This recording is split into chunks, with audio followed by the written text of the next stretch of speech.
Assalamualaikum teman-teman. Hai, jumpa kembali bersama Aisyah Stories dalam cerbung. Jangan harap aku mau kembali. Jangan lupa dukung terus channel ini dengan cara tekan tombol subscribe dan bunyikan loncengnya agar kamu tidak ketinggalan update episode selanjutnya. Selamat membaca. Terima kasih. Arah jarum jam sudah menyentuh angka 1, tapi mata belum juga mau terpejam. Ini adalah kebiasaan burukku jika berada di tempat yang baru. Tidak akan mudah terlelap jika bukan bantal dan guling sendiri. Meski aku tidak yakin jika itu alasan satu-satunya. Kenapa sulit sekali untuk menghilangkan wajah Surya dari kepala ini? Semua kalimat yang ia katakan seolah tak mau beranjak dari ruang pendengaran. Mereka malah berputar-putar hingga membuat kepalaku terasa pusing. Entah bagaimana caranya aku hanyut dan masuk ke alam mimpi. Hingga rasanya baru 1 menit yang lalu aku benar-benar terlelap saat bunyi alarm terasa memekakkan telinga.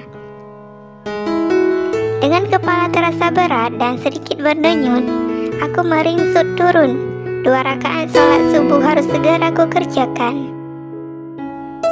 Aku meraba gawai yang sejak tadi bergetar di atas meja. Pasti itu Surya. Siapa lagi yang punya hobi mengganggu ketenanganku sepagi ini jika bukan abang tampan itu? Maksudku, jika bukan pria menyebalkan itu. Sahara, aku sedikit mengernyit. Ternyata gadis kecil itu yang menghubungiku sepagi ini. Tiba-tiba saja perasaan cemas menggulung-gulung di dalam hati. Halo, Assalamualaikum dek, ada apa? Kenapa kamu menghubungi kakak sepagi ini? Waalaikumsalam Kak Aisyah. Kakak gimana? Udah bangun atau masih tidur? Hehe, nada bicara Sahara sangat lain dari biasanya. Pikiranku semakin tidak nyaman. Ra, sebenarnya apa yang terjadi? Kenapa kamu telepon kakak sepagi ini? Apa ini ada hubungannya dengan Uwais? Uwais sakit? Bukan deh Uwais. Alhamdulillah, si kecil baik-baik saja. Tapi emak, kenapa dengan emak? Darah tingginya kambuh lagi? Bukannya menjawab, Sahara malah terisak di seberang sana. Butuh beberapa detik untuk gadis itu tenang hingga bisa mengatakan yang sebenarnya. Ternyata emak terpeleset di kamar mandi hingga menyebabkan cedera di bagian pinggang dan pangkal pahanya. Sahara juga mengatakan jika saat ini emak sedang berada di ruang IGD. Ya Allah, apa yang harus kulakukan sekarang? Jika aku kembali, terus bagaimana dengan tanggung jawabku di sini? Apa yang akan kukatakan kepada Surya? Bagaimana jika pria itu tidak membenarkanku untuk pulang? Di tengah kepanikan, akhirnya aku memutuskan untuk menghubunginya saja. Sayangnya, pria itu tidak kunjung juga mengangkat teleponku. Bahkan hingga panggilan yang ketiga. Angkat Surya, angkat. Aku semakin panik. Setelah tak kunjung mendapatkan hasil, aku memilih untuk mengambil keputusan sendiri. Lagi pula, tidak mungkin aku bisa fokus dalam pekerjaan jika keadaan emak di kampung memprihatinkan seperti itu. Tak membutuhkan waktu lama, semua perlengkapan yang kubawa sudah kembali ke dalam tas semula. Gegas aku keluar kamar, sambil terus berusaha menghubungi Surya. Halo Syah, ada apa? Syukurlah akhirnya Surya melihat panggilanku. Emak saya masuk IGD Surya. Saya harus segera kembali. Sekarang juga. Jika Anda keberatan karena saya tidak bisa profesional dalam bekerja, tidak apa, saya paham. Saya siap mendapatkan hukumannya. Ucapku tanpa pikir panjang dan memburu, sampai-sampai pria itu tak punya kesempatan untuk menyela. Syah, tenang dulu oke? Tenang. Coba katakan kamu lagi ada di mana sekarang. Saya akan langsung ke sana. Saya sedang menuju lobi. Klik. Sambungan kami langsung terputus. Belum sempat aku menormalkan degup jantung yang begitu memburu, Surya sudah berlari kecil ke hadapanku. Segera aku menyusut air mata dengan gerakan kasar. Emak saya lagi ada di IGD. Ya, saya paham, saya mengerti, Syah. Tapi kamu harus tenang. Tenangkan diri kamu dulu. Oke? Sekarang kamu kembali ke kamar. Saya akan ganti pakaian dan menghubungi Derry untuk meminta ia mengurus pekerjaan di sini. Jadi kamu bisa tenang. Kita pulang bersama. Lalu bagaimana dengan monitoring proyek itu? Ada Derry dan tim. Hana juga dalam perjalanan ke sini. Mungkin tidak lama lagi ia akan tiba di hotel. Tapi Surya, saya tetap tidak mau jadwal Anda kacau hanya karena masalah ini. Apalagi besok Anda ada pertemuan penting dengan Pak Sekda. Saya bisa pulang sendiri. Syarifah, saya mohon, tolong jangan keras kepala. Percaya sama saya, pertemuan dengan Pak Sekda memang penting.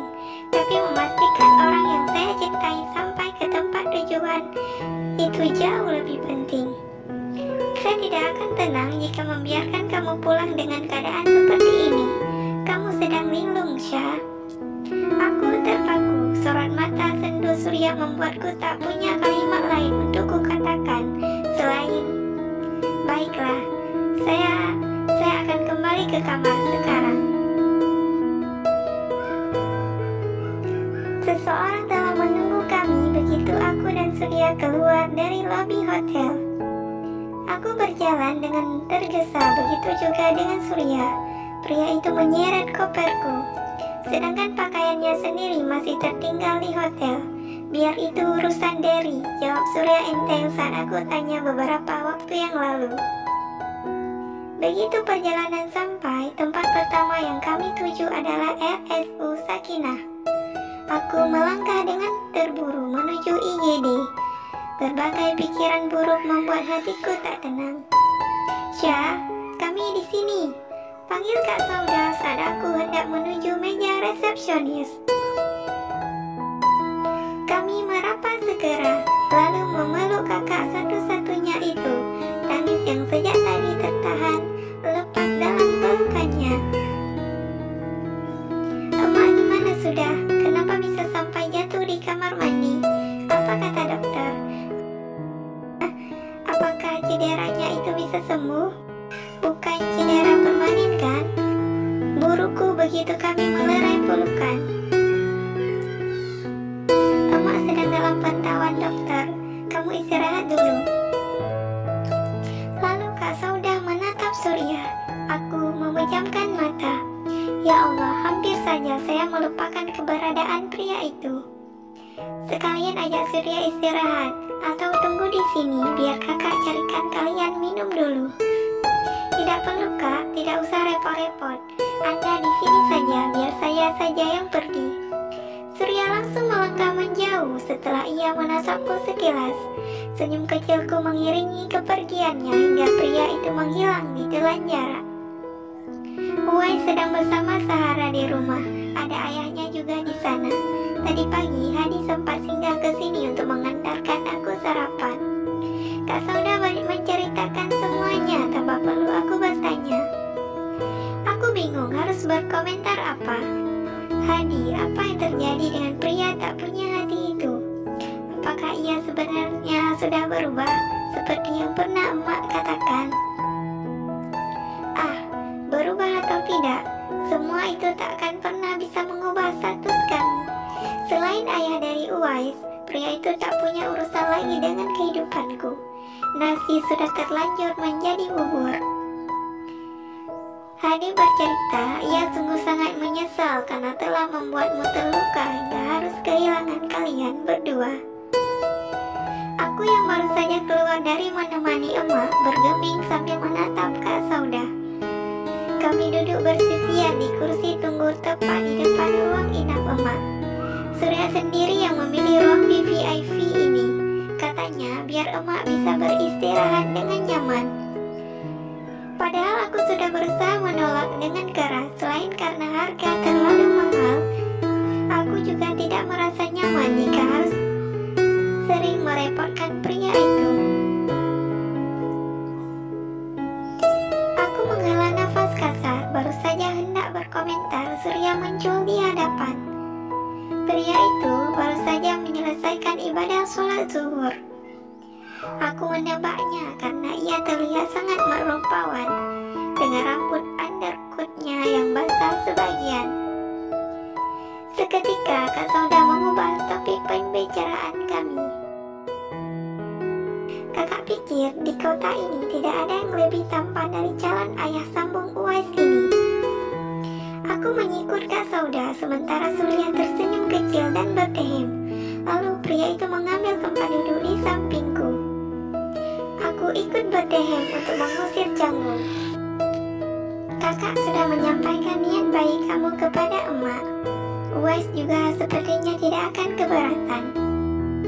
Aku menatap Kak Sauda bingung sebenarnya apa yang sedang mereka bicarakan. Kenapa mereka terlihat seperti orang yang sedang menyimpan sesuatu dariku? Terus emak bilang apa? Beliau setuju atau...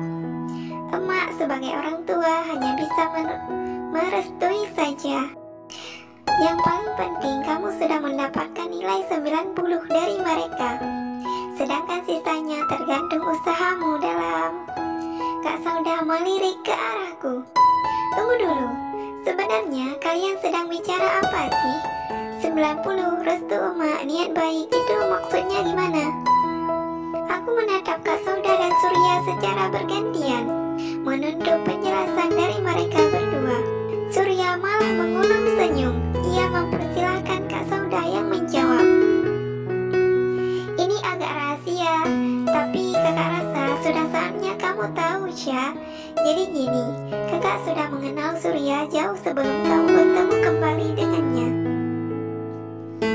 Kamu ingat saat pertama kali kalian bertemu di galeri Taylor tempat kakak bekerja?